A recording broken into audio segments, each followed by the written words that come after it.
Physics में specially या फिर साइंस में बोलो तो मास और वेट दोनों ही अलग अलग आइडेंटिटी है, दोनों ही अलग अलग फिजिकल क्वांटिटी है।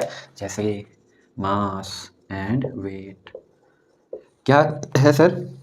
तो बच्चों मास है मेरा, कोई भी बॉडी है ना तो उसमें नेट कितना मैटर प्रेजेंट है, नेट कंटेंट कितना है किसी भी मैटर में, वही उसका मास है। नेट कंटेंट कितना उस मैटर में प्रेजेंट है वही उसका मास है। क्या सर?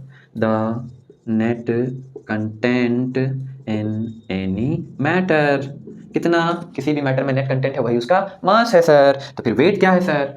वेट कैसे अलग है सर और वेट है क्या सर? तो वेट क्या है कि उस मास के चलते, उस नेट कंटेंट के चलते उस बॉडी पे कितना फोर्स एक्सर्ट किया जा रहा है या फिर वो बॉडी कितना फोर्स फील कर रहा है बिकॉज ऑफ द ग्रेविटी, वही उसका वेट हो जाएगा। तो वेट एक्चुअली में क्या है sir? The force exerted on any matter because of its mass by gravity.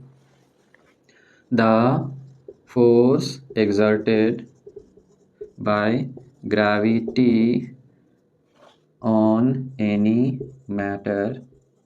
अंतर देखने को समझ आया कि सर नेट कंटेंट का बात करेंगे तभी मास होगा और वही नेट कंटेंट में फोर्स कितना एक्सपीरियंस कर रहा है वो ग्रेविटी के द्वारा, तो वो फिर वेट हो जाएगा। तो सर जैसे ही अगर आप बोल देंगे ये नेट कंटेंट है तो इसका ऐसा यूनिट क्या हो जाएगा? इसका ऐसा यूनिट हो जाएगा केजी। और क्या चीज़ में रिप्रेजेंट कर सकते हैं? तो सर ग्राम में कर सकते हैं, मिलीग्राम में कर सकते हैं, टन में कर सकते हैं, एक्सेट्रा। सर वेट को क्या चीज़ में डिनोट करेंगे या किस यूनिट में रिप्रेजेंट करेंगे? क्या यूनिट हो जाएगा सर? तो जैसे ही यहाँ पे देखो बाबू लोग बोल दिए फोर्स, तो यहाँ पे हो जाएगा न्यूटन, यहाँ पे हो जाएगा डाइन, और क्या सीख सकते हैं सर? तो KG, metre, second inverse 2, etcetera. अब सर तीसरा और क्या देख सकते हैं सर? देखो केजी, ग्राम, मिलीग्राम, एटसेट्रा। अब ये सब देखो तो ये सब में सिर्फ और सिर्फ मैग्नीट्यूड का बात है ना, कहीं तरह से डायरेक्शन का बात नहीं है सर। तो ये कौन सा क्वांटिटी हो जाएगा सर? स्केलर क्वांटिटी हो जाएगा, क्वांटिटी।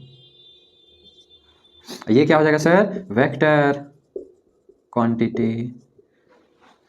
तो ये अंतर देखने को मिल रहा है। दूसरा और क्या देखने को मिलेगा sir? Mass of any matter around the surface of earth is constant where as weight is not constant around the earth, sorry, या किसी भी एटमॉस्फेयर में मास कांस्टेंट होता है लेकिन वेट कांस्टेंट नहीं होता है सर। यहाँ लिख सकते हो mass do not vary, weight is not constant. हो गया सर। और कुछ अंतर देखना चाहेंगे? नहीं सर, और अंतर है, इतना ही में मेरा काम हो जाएगा।